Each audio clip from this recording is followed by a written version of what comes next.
Hello guys, welcome back to Enable Website Design. In this video, I will show you to create a bootable window using USB drive. So first of all, we need to get a software. Here you can type Rufus, and then you need to get the software from here. This one is official website, rufus.ie. So this software is free of cost. You can get this software from here. After that, let me go back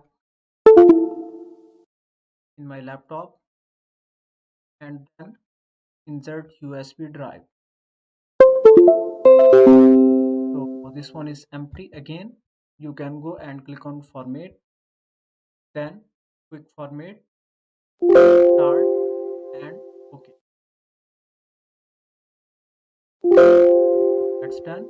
Next step is here we need to go. So this one is ISO file.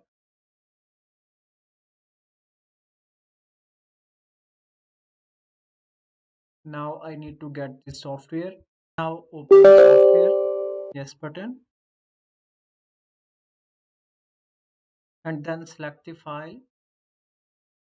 So let me go and select ISO file.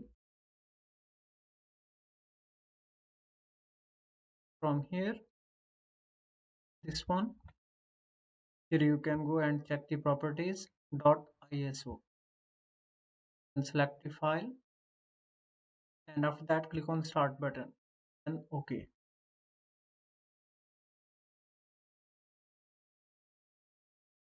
So now it is starting and it will take few minutes. You need to wait until it complete 100%. This one is complete. Now let's go back and check the USB drive. Okay, this one is ready. Now let's go, and here you can see this one, all the files are available here. So simply you can restart your PC and install the Windows.